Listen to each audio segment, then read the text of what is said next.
જનતાનો સહકાર મળ્યો. વડનગરમાં એક ખેડૂતને ત્યાં જન્મેલા શંકર ચૌધરીના લોહીમાં સેવા અને સત્કારનો ભાવ પહેલેથી જ હતો. પરિણામ એ આવ્યું કે બનાસકાંઠાના છેવાડાના લોકો સુધી શંકર ચૌધરીનું નામ ગૂંજવા લાગ્યું. 1997માં માત્ર 27 વર્ષની વયે શંકર ચૌધરી ગુજરાતના રાજકારણના પીઢ નેતા અને તત્કાલીન મુખ્યમંત્રી શંકરસિંહ વાઘેલા સામે રાધનપુરથી મેદાને ઉતર્યા. જો કે તેમને હારનો સામનો કરવો પડ્યો, પણ ત્યારબાદ તેઓ રાધનપુર અને વાવ બેઠક પરથી 4 વખત ધારાસભ્ય તરીકે ચૂંટાઈ આવ્યા. 2014થી 2017 સુધી તેઓ મંત્રી તરીકે રહ્યા. તેમણે વાહન વ્યવહાર, શહેરી વિકાસ, આરોગ્ય અને શિક્ષણ જેવા મહત્વપૂર્ણ ખાતાઓની જવાબદારી કુનેહપૂર્વક નિભાવી. પણ તેમને 2017ની ચૂંટણીમાં હારનો સામનો કરવો પડ્યો. રાજકીય જીવનમાં આવતા દરેક ઉતાર ચઢાવની વચ્ચે શંકર ચૌધરીની સહકારી ક્ષેત્રે હંમેશા ચડતી રહી. તે પછી એશિયાની મોટામાં મોટી બનાસ ડેરીના ચેરમેનની જવાબદારી હોય કે પછી ગુજરાત સ્ટેટ કોઓપરેટિવ બેંકના વાઇસ ચેરમેનની ભૂમિકા, શંકર ચૌધરીનો સિતારો હંમેશા બુલંદ રહ્યો. વર્ષ 2001ના ભૂકંપ અને 2006માં બનાસકાંઠામાં આવેલા પૂરમાં શંકરભાઈએ લોકોની ભરપૂર સેવા કરી. સેવાના પથ પર આગળ વધીને સહકારી ક્ષેત્રે પોતાનો ડંકો વગાડનાર બનાસકાંઠાના ખમતી ધરાગેવાન શંકર ચૌધરી સાથે કરીએ સત્યના પ્રયોગો. શંકરભાઈ, ક્યારે વિચારેલું કે એક ખેડૂત પુત્ર રાજનીતિમાં આવશે? ને સ્ટાર્ટિંગમાં આવું કંઈ નહોતું. સંઘનું કામ કરતો હતો અને ઓચિંતામાં બાય ઇલેક્શન આવ્યું. સંઘની જવાબદારીમાંથી સીધા ચૂંટણી લડવાનું આવ્યું. એટલે મારા મનમાં કોઈ દિવસ કલ્પના નથી. 15 દિવસની અંદર જ નિર્ણય થયો. બાય ઇલેક્શન એટલે ત્યાં ધારાસભ્ય હતા, એમણે રાજીનામું આપ્યું. નક્કી થયું મુખ્યમંત્રીની સામે લડવાનો સીધી શરૂઆત થઈ. એટલે બિલકુલ કોઈ દિવસ કલ્પના નહોતી કરી કે હું રાજનીતિની અંદર આવી અને કામ કરીશ. એટલે ઓચિંતાનું. પણ એ ચૂંટણી સીધી નરેન્દ્રભાઈની દિશા નિર્દેશથી જ હતી અને એને નિર્દેશથી જ આપ લડતા હતા. વાત સાચી છે. ત્યારે એ ચૂંટણીની અંદર મારી કોઈ વિશેષ ભૂમિકા પણ નહોતી. આખી ચૂંટણી પાર્ટી લડતી હતી અને હું ઉમેદવાર તરીકે હતો. ડર એ હતો કે જેને ઉમેદવાર કરશે એને પહેલાં લોકો ખરીદી લેશે અને બીજું મેદાનમાંથી કોઈનો કોઈ ભાગી જશે. એ વખતે હું ત્યારે નગર કાર્યવાહની મારી જવાબદારી હતી રાધનપુરમાં અને પરિવાર ક્ષેત્ર આદરણીય નરેન્દ્રભાઈ અને બધાએ ભેગા થઈને મને તે વખતે ઉમેદવાર તરીકે મૂક્યો. બિલકુલ રાજકારણનો બિન અનુભવી, મારું પોલિટિકલી બેકગ્રાઉન્ડ પણ કોઈ નહોતું. એક સંઘના કાર્યકર્તા તરીકે મારા નેતૃત્વએ ત્યારે પસંદગી કરી અને મને રાજનીતિની અંદર લાવ્યા. અને એ વખતે આજના દેશના પ્રધાનમંત્રી આદરણીય મોદી સાહેબ સતત એક પાર્ટીના કેન્ડિડેટને જીતાડવા પડે માટે કાર્યકર્તા તરીકે લગભગ 25 દિવસ કરતાં વધારે સમય ત્યાં રોકાઈને આખું કેમ્પેનિંગ કામ એ બધું એમને સંભાળ્યું. પહેલી જ ચૂંટણીમાં હાર, ત્યારબાદ અપેક્ષા હતી કે કમબેક થશે? એના પછીની જ્યારે ચૂંટણી લડ્યા એટલે કોન્ફિડન્ટ હતું? નહીં, પહેલી ચૂંટણી મુશ્કેલવાળો સમય હતો. દાખલા તરીકે હું ત્યાં નવો બિલકુલ હતો અને ત્યારની રાજનીતિ બહુ વિચિત્ર પ્રકારની રાજનીતિ હતી. મારો બિલકુલ બિન અનુભવી માણસ અને ત્યાં સામે રાજ્યના મુખ્યમંત્રી વિસ્તારના ધારાસભ્ય હતા. એટલે ત્યાં પાર્ટીને બેઠી કરવી, લોકોને મોટિવેટ કરવા, એમના અંદર આત્મવિશ્વાસ અપાવવો બહુ અઘરું હતું. પરંતુ મને એક દુર્ભાગ્યમાં જેમ સદભાગ્ય મળતું હોય છે એ પ્રમાણે એક ઓપોર્ચ્યુનિટી મળી. મલેરિયાનો રોગચાળો આવ્યો એ વિસ્તારની અંદર અને ખૂબ ભયંકર સ્થિતિ ઊભી થઈ. લગભગ 250 કરતાં વધારે લોકો મલેરિયાના કારણે મૃત્યુ પામ્યા હતા. સારવારની કોઈ સુવિધા નહીં અને સરકારી તંત્ર તો એની રીતે કામ જે કરતું હોય એટલે અનેક ખામીઓ હતી, અનેક ખામીઓ હું કહી શકું. એ તબક્કાની અંદર એક કાર્યકર્તા તરીકે મેદાનમાં ઉતર્યો, અમારી આખી ફોજને સાથે લઈને. આખું પ્રદેશના આગેવાનોએ, અહીંના ડૉક્ટર મિત્રો શેખ કર્ણાવતીથી કરીને આખા રાજ્યભરના જે ડૉક્ટર મિત્રો હતા એમણે પણ મદદ કરી અને ગામો ગામ એને કેમ્પ કરવાનું ચાલુ કર્યું. તો એક સેવાના ભાવથી કામમાં જોડાઈ ગયું. એ પછીના એકાદ વર્ષ પછી ઇલેક્શન આવ્યું તો લોકોને લાગ્યું કે આ માણસ સેવા કરવાવાળો માણસ છે, આપણા માટે મુશ્કેલીમાં ઊભા રહેવાવાળો માણસ છે. પાર્ટીએ ટિકિટ આપી અને એ વખતે જીતી ગયું અને એ રીતે શરૂઆત થઈ ગઈ. એ પછી સતત 4 ટર્મથી કન્ટિન્યુટ જીતવાનું છે. સહકારી ક્ષેત્રમાં કઈ રીતે પ્રવેશ થયો? સહકારી ક્ષેત્રની અંદર પણ એવું જ હતું. એક ચેલેન્જ તરીકે કેટલાક લોકોએ ચેલેન્જ આપી કે આની અંદર કોઈ નહીં આવી શકે અને સીધો ત્યાં આગળ બોર્ડમાં ગયો, જીત્યો. બેંકની રાજનીતિમાં પહેલો આવ્યો અને બેંક બિલકુલ ડૂબી ગયેલી જેવી સ્થિતિમાં હતી. 230 કરોડની ડિપોઝિટ હતી, દેવું વધી ગયેલું હતું, એનપીએ પણ ખાસું મોટા પ્રમાણમાં હતું અને એ વખતે બધા કહેતા હતા કે હવે આ ડૂબશે અને કોઈની તાકાત નથી કામના સિવાય બીજા કોઈ ખસેડીને આવી શકે. પબ્લિકની વચ્ચે ગયા, જીતીને આવ્યા અને 230 કરોડની ડિપોઝિટવાળી બેંક આજે 2000 કરોડની ડિપોઝિટ સાથેની બેંક બની છે. બેંકની સાથે બનાસની બી વાત કરી લઈએ તો એવું તો છેલ્લા 5-7 વર્ષની અંદર શું થઈ ગયું કે એક તરફ ફેડરેશનની મોટાભાગની ડેરી અને બીજી તરફ એકલી બનાસ. ટર્નઓવરની કમ્પેરિઝન પણ કરીએ, અલગ અલગ ઉત્પાદનોની પણ કમ્પેરિઝન કરીએ તો કેવી રીતે બનાસ આગળ નીકળી 5 વર્ષ?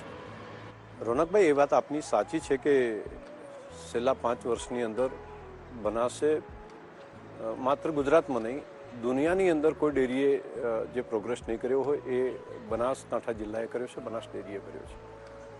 દૂધની દ્રષ્ટિથી જોઈએ તો 30 લાખ લીટર દૂધમાંથી માત્ર 5-7 વર્ષના સમયગાળામાં 80 લાખ લીટર દૂધે પહોંચ્યા છે અને ટર્નઓવર એ ટોટલ 4,500 કરોડથી કરીને અત્યારે 12,000થી ઉપર 12,000 કરોડથી વધારેનું ટર્નઓવર સુધી એક જિલ્લો પહોંચ્યો છે. એટલે ફેડરેશનનો ટોટલ 2.5 લાખ લીટર દૂધ હોય તો એમાંથી માત્ર 80 તો એકલા બનાસનું છે.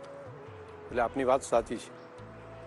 આખા સૌરાષ્ટ્રનું જેટલું ટોટલ થાય એનાથી ડબલ એકલું બનાસની અંદર. એટલે એક જિલ્લામાં જેટલું દૂધ હોય એવું કેટલાય ગામ છે કે જેની અંદર એની આવક આટલી આવે છે. દર મહિને 750 કરોડ કરતાં વધારે રૂપિયા મૂકી શકાય છે પશુપાલકોના અકાઉન્ટની અંદર. પણ એનું કારણ એ છે, એક તો પશુપાલકોનો પુરુષાર્થ, એમાંય અમારે ત્યાં ભણેલા ગણેલા દીકરા દીકરીઓ એ વ્યવસાયની અંદર આવ્યા છે.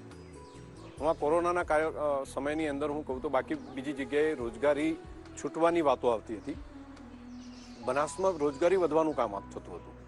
સુરતમાંથી ડાયમંડમાંથી આવ્યા એ લોકોએ પોતાનો વ્યવસાય ચાલુ કરી દીધો. એટલે અમારી પાસે 5 વર્ષ પહેલાં જે સંખ્યા હતી એમાં 1.5 લાખ નવા લોકો રોજગારીમાં, નવા પરિવારો જોડાયા. એનું કારણ ડેરી તરફથી ખૂબ સારા ભાવ આપવાનું વાતાવરણ થયું. એક ટેકનોલોજીના માધ્યમથી પારદર્શકતા વધારી. હું એવું બિલકુલ કહી શકું કે 1-2 વર્ષની અંદર દુનિયામાં સૌથી વધુ દૂધ ઉત્પાદન કરતો અને સૌથી વધારે દૂધની આવક મેળવતો જિલ્લો એ મારો, હું માત્ર ભારતનો નથી કહેતો, એશિયામાં નથી કહેતો, દુનિયાની અંદર એ બનાસ હશે માત્ર 1-2 વર્ષની.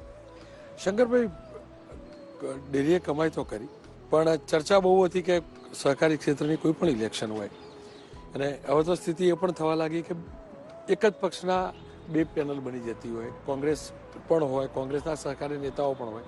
આ સંજોગોમાં કેટલું મુશ્કેલ હતું ચૂંટણી આખી અથવા તો આખી બોર્ડ બિનહરીફ બનાવવું? રણકભાઈ, ચૂંટણી પહેલાં એ વાત બિલકુલ સાચી હતી કે બહાર પણ વાતાવરણ એવું હતું કે જિલ્લામાં કોંગ્રેસ ભાજપ બધું ભેગું થઈ ગયું છે અને શંકરભાઈ એકલા પડી ગયા છે. બહાર વાતાવરણ એવું બનાવવામાં કેટલાક લોકોએ મહેનત પણ, પુરુષાર્થ પણ કર્યો.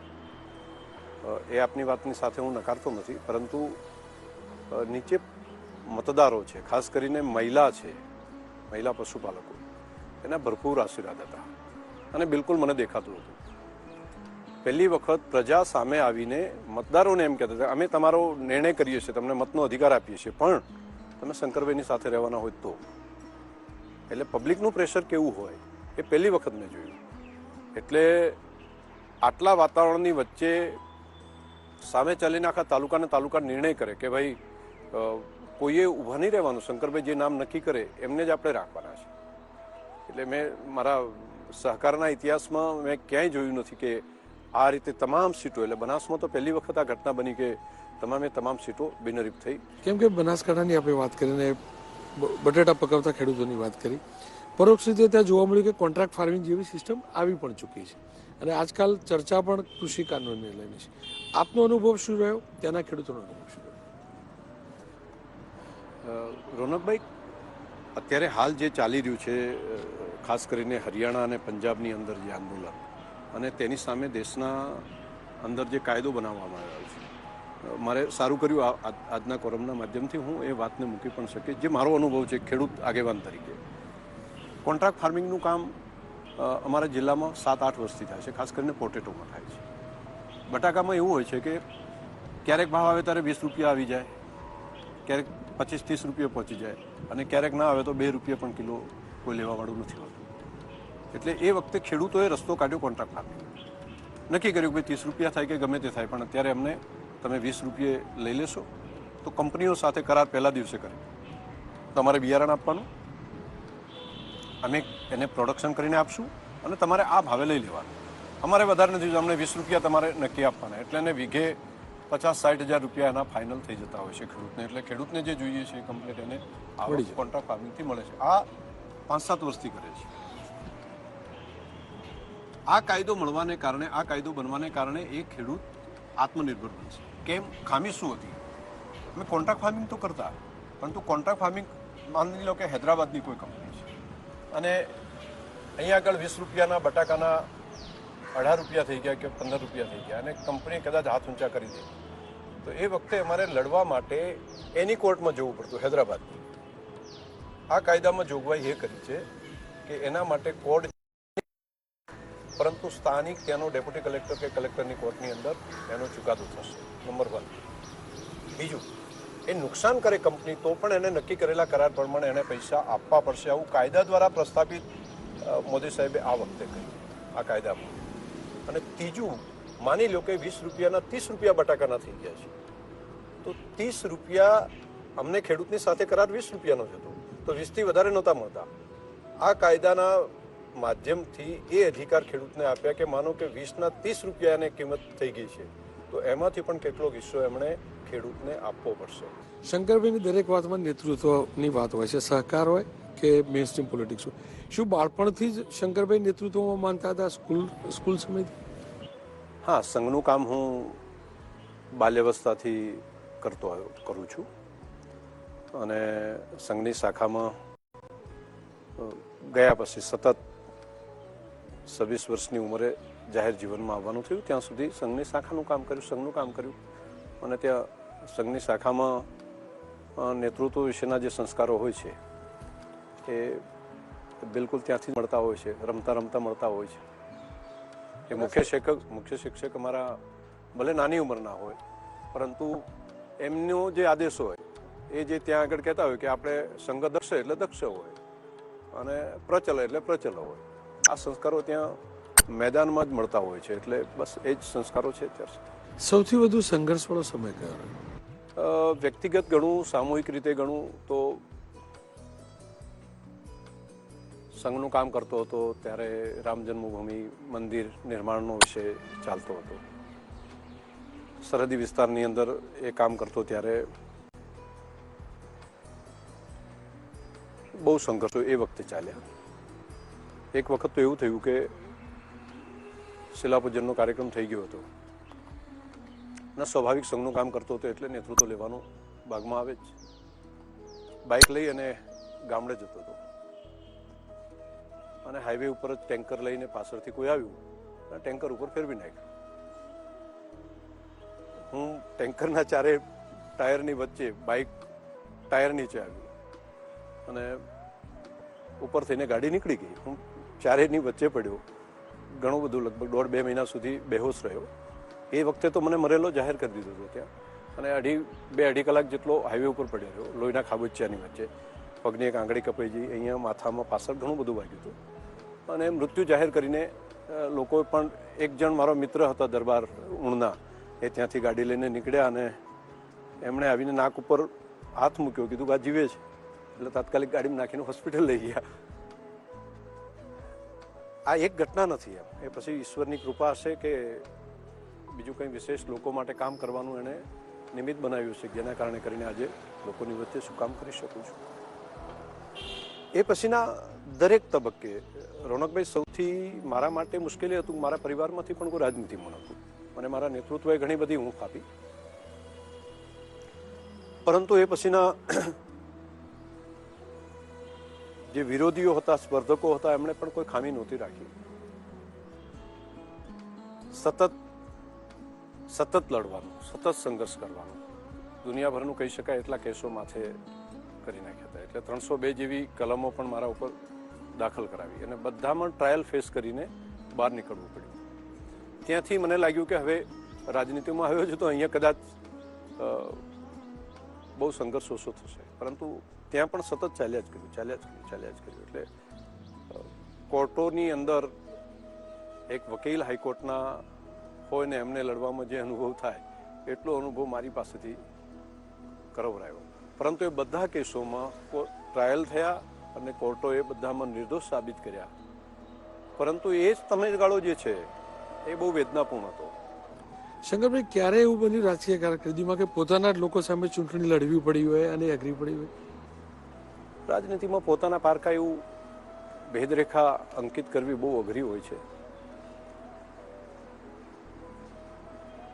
પરંતુ ચૂંટણી લડવાની અંદર મને ભરપૂર પ્રજા મારા વતી ચૂંટણી લડતી. હું ચૂંટણી ક્યારેય લડ્યો એવું બન્યું જ નથી.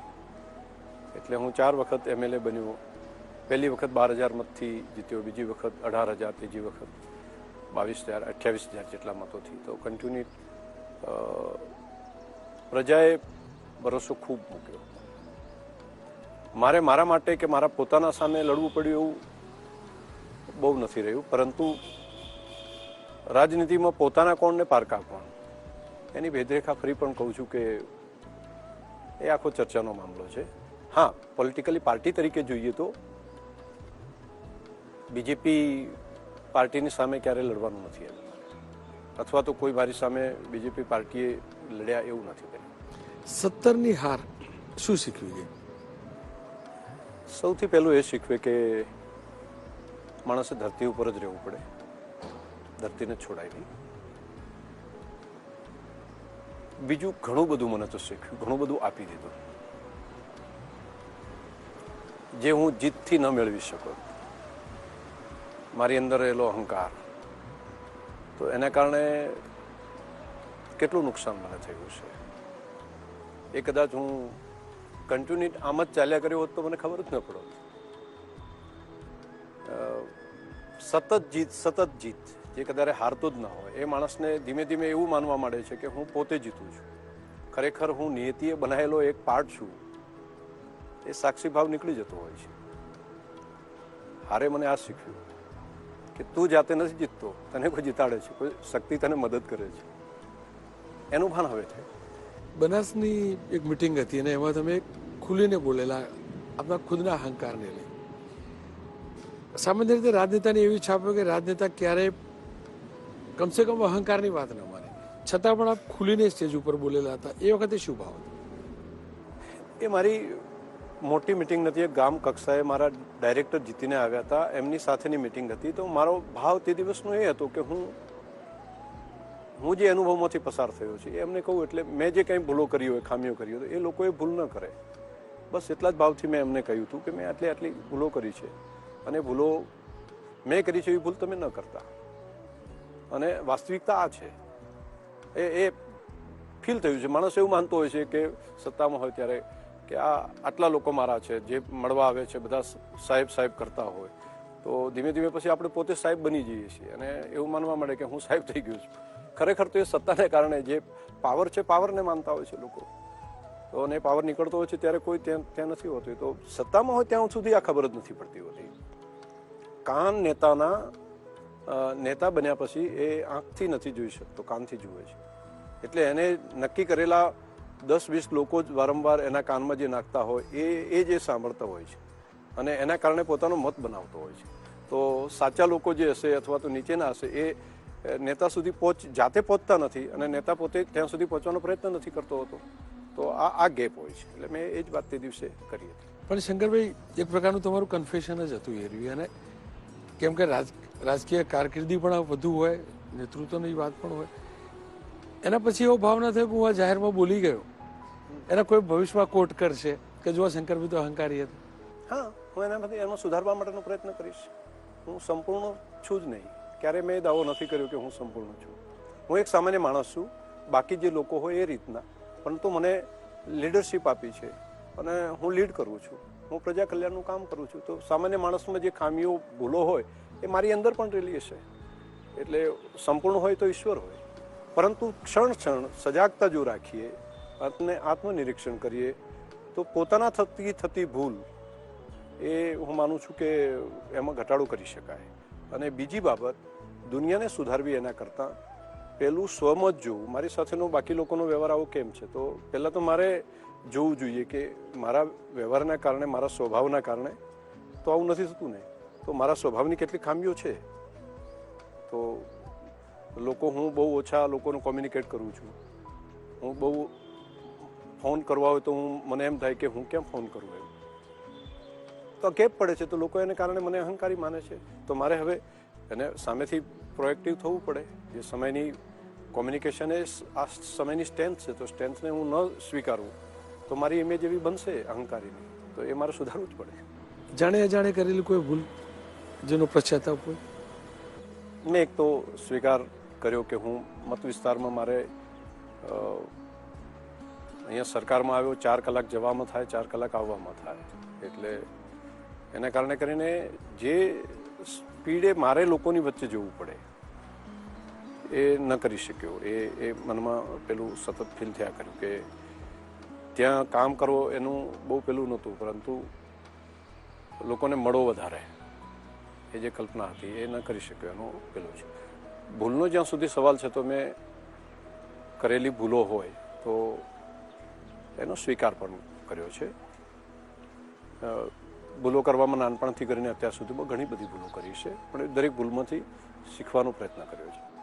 શંકરભાઈ, આપ જે વિસ્તારમાંથી આવો છો, એક સમય હતો કે દુનિયાભરના વ્યસનો પણ હોતા હતા. ક્યારે તમને એવી લત લાગી? જી નહીં રોનકભાઈ, સાચું કહું તો મને નાનપણથી મારા બાપુજીએ 2 બાબતો કહી હતી. પરધન પથ્થર જાણીએ, પરિસ્ત્રી માત સમાન, એટલું કરે હરી ન મળે તો તુલસીદાસ જમાન. મને વારસામાં આધ્યાત્મિકતા મળી છે. આજે 95 વર્ષથી મોટી ઉંમરના મારા બાપુજી છે અને એક આધ્યાત્મિક પુરુષ તરીકે હું ભાગ્યશાળી છું કે હું એમના ત્યાં જન્મ મેં લીધો છે. આખા પરિવારમાં મારા બાપુજીને 4 ભાઈઓ, એમના દીકરાઓ, આખું મોટું પરિવાર છે. એમાં પણ કોઈ બીડી કે એવું પણ વ્યસન નહીં. એટલે નાનપણથી મેં જીવનમાં ક્યારેય ચા પણ નથી પીધી, એટલે બીડી પણ ક્યારેય નહીં. કોઈ પણ પ્રકારનું વ્યસન, દારૂના કેની કોઈ કલ્પના જ ન કરી શકાય. મેં ખૂબ મોટું અભિયાન વ્યસન મુક્તિ માટેનું જિલ્લામાં ચલાવ્યું. અમે પતિ પત્ની બંને પણ બાઇક લઈને, જ્યારે હું પહેલી વખત ચૂંટાયો ત્યારે આ વિષય લઈને ગામડે ગામડે બેટી બચાવો અભિયાન માટે અને વ્યસન મુક્તિના કામ માટે ફરતા. મેં અનેક સભાઓ કરીને લોક શિક્ષણ પણ, દાખલા તરીકે કોઈ ત્યાં અફીમ અને આવી કહુંબાનો જે પરંપરાઓ રહેલી હતી, તો જે કહુંબા કે પિતા હોય ત્યાં હું ન બેસતો. હવે તો લોકો પણ સમજે કે શંકરભાઈ આવે છે તો ત્યાં આવો કહુંબો કે એવું ન કરાય. એટલે વ્યસન મુક્તિનું જે કામ કરું છું એ મારા જીવનનો ત્યાં આગળ આખી એક ઓળખ બની ગઈ. મારી આ ઓળખને તોડવા માટે એક મોટું ષડયંત્ર પણ થયું. દાખલા તરીકે આ વખતની ચૂંટણીમાં મારા માટેની સૌથી જે મોટી ઇમેજ જે હતી એ 2 બાબતો હતી. એક તો ડેવલપમેન્ટ માટે આ માણસ ખૂબ કામ કરે છે, તો વ્યસન મુક્તિનું કામ જે કરવાવાળો હું હતો, મારા વિરોધમાં જે કામ કરવાવાળા લોકો હતા, એમણે સ્પેશિયલ આ ટાર્ગેટ રાખીને આમાંથી મને આ ઇમેજ કઈ રીતે દોડી શકાય. તો ચૂંટણીના 2 દિવસ બાકી હતા રોનકભાઈ, અને મારું જે કાર્યાલય હતું એનાથી 5મા 6ઠા નંબરની દુકાન એપીએમસીમાં, ત્યાં આગળ રહીને રાતના સમયે દારૂ મૂકી આવ્યા. અને આ દારૂ શંકરભાઈ વેચે છે, એટલે શંકરભાઈ ચૂંટણીમાં દારૂ વેચીને મત લે છે, એવી આખી ઇમેજ કરવા માટે પોલીસની ફોર્સ સાથે આવી, કોંગ્રેસના આગેવાનો આવ્યા અને ત્યાં જ આખા વિડીયો વાયરલ કર્યા ચૂંટણીના 2 દિવસ પહેલાં. તો મારી જે ઇમેજ બનેલી હતી, ઇમેજને છેલ્લા એક દિવસની અંદર આ ઘટના જે થઈ, ખૂબ દુઃખી થયું. જે માણસ પ્રામાણિકતાથી જે જીવનનો મંત્ર સાથે કામ કરતો એના માટે એવી જ કોઈ વાત કરે. મેં અત્યાર સુધીની કોઈ ચૂંટણીમાં ક્યારેય દારૂ નથી વેચ્યો, અફીણ નથી પાયું, અને એની સામે મારી સામે ઘણા બધા લોકોએ વિરોધ પણ કર્યો કે આ નહીં ચાલે. પણ છતાં એ પકડીને બેઠો હતો અને એ જ મંત્ર લઈને બેઠેલા માણસ સામે એવું જ સામે ષડયંત્ર આખું આવ્યું, સહન કર્યું. દરેક વ્યક્તિના જીવન ઉપર કોઈને કોઈ વ્યક્તિનો પ્રભાવ હોય. શંકરભાઈના જીવન ઉપર કોનો પ્રભાવ? પંડિત દીનદયાળ ઉપાધ્યાયજીએ જે ખાસ કરીને એકાત્મ માનવ દર્શનની જે વાત કરી છે, પહેલેથી ખૂબ એમના જે પુસ્તકો વાંચ્યા અને એ જ સાચો રસ્તો છે. સંઘની શાખાથી કરીને ત્યાં સુધી જોઈએ તો એ વિચારોનો પ્રભાવ અત્યારે પણ એટલો જ છે. રહી વાત નેતૃત્વની, તો દેશના પ્રધાનમંત્રી આદરણીય મોદી સાહેબનો એમની જીવનશૈલી, એમનો વિચારવાનો દ્રષ્ટિકોણ, પ્રજા માટેનું જે વાત્સલ્ય અને પોતાની સંપૂર્ણ શક્તિ બીજાના ભલા માટે લગાડી દેવી, આ બાબતો સતત પ્રેરણા આપે છે. શંકરભાઈએ નક્કી કર્યું હોય કે બધું કરીશ પણ જીવનમાં આ કાર્ય તો નહીં જ કરું, તો એ કયું હોય શકે? મને લાગશે કે આ પ્રજાના હિતના વિરોધમાં છે. મને એવું સમજાશે કે આના કારણે પ્રજાનું કલ્યાણ નથી, કે પ્રજાને નુકસાન થાય છે, એવું કોઈ કામ નહીં કરું. એવું કોઈ કાર્ય કે શંકરભાઈ નક્કી કર્યું હોય કે હું જીવનના અંત પહેલા આ કાર્ય તો કોઈ પણ હિસાબે કરીશ, તો એ કયું હોય છે? મને જે કામ મળ્યું છે, જીવન સુધી કેટલું કામ થશે એની કલ્પના મેં નથી કરી, પરંતુ અત્યારના તબક્કામાં મેં 10 વર્ષમાં મારા જિલ્લાને અત્યારે હાલ જે કામ હું જે સહકારી કામ કરી રહ્યો છું, એમાં એક સંકલ્પ એ છે કે મારે ત્યાં એવી હોસ્પિટલ હશે કે કોઈ પણ સામાન્ય માણસ સામાન્ય અંદર એન્ટર થાય અને એને સંપૂર્ણ સારવાર ફ્રી ઓફ મળે, એ કિડની, કેન્સર, હૃદયરોગ સુધીની. મારે એ સુવિધા તે ઊભી કરવી છે કે ગામડાની અંદર કોઈને એટેક આવ્યો હોય તો હોસ્પિટલનું હેલિકોપ્ટર ત્યાં જઈ એ માણસને લઈ આવે અને સારવાર આપી એના પ્રાણ બચાવવાનું કામ કરે. રોજગારી માટેની તકો એટલી મોટા પ્રમાણમાં ઊભી કરવી છે કે દેશનું રોલ મોડલ એટલે દેશનો આત્મનિર્ભર ભારતની વાત જે છે નરેન્દ્રભાઈ મોદીએ કરી છે, ત્યારે રિયલમાં એક મોડલ તરીકે બનાસકાંઠા જિલ્લાને મૂકવી. તો હું મારા જિલ્લામાં તૈયાર થતા તમામ ખેતીના પાકો, તેના જે રિસોર્સિસ છે, એ બધાનું વેલ્યુ એડિશન સામૂહિક રીતે કરું. જે રીતે ઇઝરાયલ એક ગામ તરીકે કરે છે, એક ગામની અંદર બધા લોકો ભેગા મળીને એનું વેલ્યુ એડિશન કરીને માર્કેટમાં મૂકે છે, હું એક જિલ્લા તરીકે આ બધા પાકો, એમાં બટાકા, મગફળી, ખેતીના પાકો, બાકીની વ્યવસ્થાઓ બધાને એની સાથે જોડીને એના જે નાણાં આવે એ હું મારા લોકો સુધી પહોંચતા કરી શકું. આવું એક મોડલ દેશની અંદર ઊભું કરવાની શરૂઆત કરી દીધી છે. અને આ કામ કેટલાક 5 વર્ષના તબક્કે પૂર્ણ થશે અને કેટલુંક 10 વર્ષની અંદર દેશમાં એક એવો જિલ્લો હશે જે રિયલમાં આત્મનિર્ભર હશે, પેટ્રોલ ફ્રી હશે, ડીઝલ ફ્રી હશે, રાસાયણિક ખાતરોની પણ જરૂરિયાત બહુ ઓછી હશે, ઓર્ગેનિક જિલ્લો હશે, લોકોને ઝેર મુક્ત ખોરાક એ મારો જિલ્લો તૈયાર કરીને લોકોને આપતો હશે, એની એક બ્રાન્ડ હશે અને લોકો એના ઉપર ભરોસો કરતા હશે અને લોકોનું જીવન હેપીનેસવાળું હોય, ગૌ આધારિત ખેતી હોય, ગ્રામીણ વ્યવસ્થા હોય અને લોકો સુખ ચેનથી જીવતા હોય. ડેરી સિવાયના કોઈ પણ કાર્યમાં શંકરભાઈને સૌથી વધુ આનંદ થયો તો કયું હોય છે? એક તો શિક્ષણનું જે કામ હું કરું છું, ખાસ કરીને જેના મા બાપ માઇગ્રેટ કરીને બહાર જતા રહે છે એવા દીકરા દીકરીઓને, એ 200થી વધારે બાળકોને છેલ્લા 10-15 વર્ષથી ત્યાં આગળ રાખું છું. હોસ્ટેલનું, જમવાનું અને ભણાવવાની વ્યવસ્થા કરું છું. ખાસ કરીને તો કોઈપણ પ્રકારની ફી વગર એના કપડાં સુધીની વ્યવસ્થા મારા ગામમાં ત્યાં રાખીને ભણાવવાની વ્યવસ્થા જે કરું છું એનાથી ખૂબ સંતોષ થાય છે. બીજું, મેં હમણાં જે વાત કરી એ પ્રમાણે જે નિરાધાર છે, જેનો કોઈ આધાર નથી, એવા જે વાદી મદારી જેનું ગામ બનાવ્યું છે, એના મકાન બન્યા છે, હવે એમના બાળકો ભણતા થયા છે અને જે માગવાનો જે વૃત્તિ હતી અથવા તો મદારી તરીકે ખેલ કરીને 1ના 2 કરીને આવી જે કામ સાપ બતાવીને પોતાનું જીવન રળતા હતા, એ લોકો હવે નાનો મોટો રોજગાર ધંધો કરતા થયા, નવી પેઢી ભણતી થઈ. એમનું જે કામ કરવામાં જે સંતોષ મળે છે એ સૌથી વધારે સંતોષ મળે છે. શંકરભાઈ, આપ એ જિલ્લામાંથી આવો છો જો જ્યાં કેળવણી એટલી નહોતી એક જમાનામાં, તો કેળવણીના કાર્યોને બધું આગળ વધારવાની ક્યારે ઈચ્છા થઈ?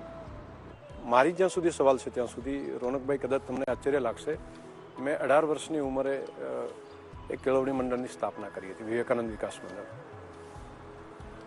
અને હું 20 વર્ષની ઉંમરનો થયો ત્યારે નાલંદા વિદ્યાલય નામની એક સ્કૂલની શરૂઆત કરી હતી 20 વર્ષની ઉંમરે, અને એ અત્યારે ચાલે છે. અત્યારે કોલેજ સુધીનું શિક્ષણ ત્યાં આગળ અપાય છે. એક સૈનિક સ્કૂલ જે કહેવાય એની પણ સંચાલન ઘણા સમય સુધી કર્યું છે, અને ખૂબ સારી રીતે એક મોડલ તરીકે રાજ્યમાં ગુજરાતી યુવાનો એ આર્મીમાં, ફોર્સિસમાં, પેરામિલિટરી ફોર્સિસમાં, પોલીસમાં ભરતી થાય, જે એનો જે ખાસ કરીને અભાવ હતો, તો એમાં જાગૃતતા આવે એના માટે પણ ખૂબ મોટું કામ સૈનિક સ્કૂલના માધ્યમથી પણ રાજ્યના મુખ્યમંત્રી નરેન્દ્રભાઈ મોદી હતા ત્યારે એમણે આ કલ્પના જે વિચારી હતી એને સાકાર કરવાનું કામ અત્યારે પણ થઈ રહ્યું છે. એ શિક્ષણનું કામ સાથે પહેલેથી જ જોડાયો છું. આખી ચકાચોંધમાં ગાંધીનગર, ડેરી, કોઓપરેટિવ સેક્ટર, આ તમામની વચ્ચે કે આવું તો નથી કે ખેડૂત પુત્ર પોતાની જમીન જ ભૂલી ગયો? શંકરભાઈ ક્યારે ખેતરમાં જાય ખરા? રોનકભાઈ, હું ખેતી જાતે પણ અત્યારે કરું છું, અને કદાચ એકાદ વખત તમે જોવા માટે આવો. ખારેકની ખેતી બનાસકાંઠામાં એની શરૂઆત મેં કરી છે, અને ખેડૂતોને ત્યાં બોલાવીને સમજાવી રહ્યો છું કે આ દિશામાં આપણે આગળ વધો તો અનેક ગણી આવક મેળવી શકશે. બટાકાનું ખેતર છે, એનો ફોટો જોશે તો તમને મોકલીશ, તમે જોઈને કહેશો કે વાહ, ખેતી આવી હોય. એટલે સંપૂર્ણ આધુનિકતા સાથે નવા આયામો ઉમેરીને જાતે ખેતી કરું છું. રોનકભાઈ, હું અહીંયા રહું છું, ત્યાં જઉં છું તો ખેતરમાં જ રહું છું. મારો રહેવાનું જે છે તો ભૂંગા બનાવ્યા છે. ભાઈ, તમે પણ ક્યારેક આવો સરહદી વિસ્તારમાં, ખેતરમાં ભૂંગાઓની અંદર રહેવાની પણ એક મજા હોય છે. તો ખેતી સાથે આજે પણ જોડાયેલો છું, રહેવાનું પણ ત્યાં છે. અને લોકડાઉનના સમયમાં પણ તમે જોયું હશે તો બધા લોકો અલગ અલગ જગ્યાએ, તો હું મારા ખેતરમાં જ પરિવાર સાથે ઘણા સમય સુધી રહ્યો, અત્યારે પણ ત્યાં જ રહેવાનું છે. શંકરભાઈ, એક વાત પૂછવી હતી, કેમ કે આપ જે પક્ષમાં છો, શિસ્તબદ્ધ પાર્ટી છે, આંતરિક જૂથબંધી ત્યાં ક્યારે બહાર નથી આવતી, અથવા હોતી પણ નથી, કદાચ એવું માનવું પડશે. ક્યારે તમને લાગ્યું કે તમારા જ લોકો તમને હરાવવાનો પ્રયાસ કરતા હોય, પાછો પડવાનો પ્રયાસ કરતા હોય, અને એક ઓળખ થઈ જાય ખરી કે ના, આ વ્યક્તિ જો મારો સાથી છે પણ મને હરાવવાનો પ્રયત્ન કરી રહ્યો હોય? રાજનીતિમાં રોનકભાઈ આ બધું ચાલતું હશે, પરંતુ હું લડું છું તો મારે જીતવું એ મારી જવાબદારી હોય. એમાં પછી કારણો અનેક હોય, સ્પર્ધકો પણ અનેક હશે, પરંતુ સફળ થવું એ રિસ્પોન્સિબિલિટી હોય છે. એમાં હું બીજાનો વાંક કાઢું કે એ મારો સ્પર્ધક છે, એ મને નુકસાન કર્યા કરે છે, તો એ એનું કામ છે. મારું કામ એ છે કે હું સત્યના રસ્તા ઉપર ચાલું, હું પાર્ટીને કેટલી મજબૂત કરું, એના માટે હું કામ શું કરી શકું છું, એ મારી રિસ્પોન્સિબિલિટી છે. એ કામ મારે કરવું જોઈએ. અંતિમ સવાલ, સત્યના શંકરભાઈ કેવી રીતે વ્યાખ્યાયિત કરે? સત્ય એ શાશ્વત છે. સત્ય એ શિવનું સ્વરૂપ છે, અને સત્યનો જ વિજય થતો હોય છે. સત્ય નબળું પડી ગયું છે એવું જ્યારે લોકો માનવા મળે છે, ખરેખર માણસ નબળો પડી ગયેલો હોય છે. ફરી કહું કે સત્ય શાશ્વત છે. સત્યને પકડીને રાખવાવાળો માણસ ક્યારેક એવું લાગે કે એ નબળો પડી ગયો છે, ખરેખર એ નબળો નથી પડતો હતો, એ વધારે સ્ટ્રોંગ બન્યો હોય છે. લોકોના જોવાનો ભાવ બદલાયેલો હોય છે, એના કારણે સત્યને અલગ પ્રકારે એ લોકો અવલોકન કરતા હોય છે. સત્ય સત્ય છે. સતયુગ હોય, દ્વાપર હોય કે કલયુગ હોય, અથવા તો આવનારા ભવિષ્યની અંદર પણ સત્ય સત્ય જ રહેશે. શંકરભાઈ સ્વાભાવિક રીતે જ માનવ જીવનમાં સુખ શોધતો હોય. શંકરભાઈને સૌથી વધુ સુખ કેવી રીતે ને કેમ? રોનકભાઈ, સૌથી સુખ અને સંતોષ એ મારી માના ખોળામાં સુવાને કારણે મળે છે. એ બીજે નથી મળતું. બાપુજીના પગ દબાવવા અને પગ ધોવડાવતા ટાઈમે જે સુખની અનુભૂતિ થાય છે, એ સુખ બીજે ક્યાંય નથી મળતું હતું. એ સૌથી મોટું સુખ છે. બાકી બધી કલ્પનાઓ કરતાં મા બાપના સાનિધ્યમાં જેટલો સમય ગાળીએ છીએ અને એમાં જે સુખ મળે છે એવું બીજે ક્યાંય નથી. શંકરભાઈ, અમારી સાથે જોડાયા બદલ ખૂબ ખૂબ આભાર. બાપુની આત્મકથા આશા રાખું આપની સાથે રહેશે, સત્યના માર્ગે વધુ આગળ વધવાની પ્રેરણા આપતું રહેશે. થેન્ક યુ રોનકભાઈ, આપનો પણ ખૂબ ખૂબ આભાર.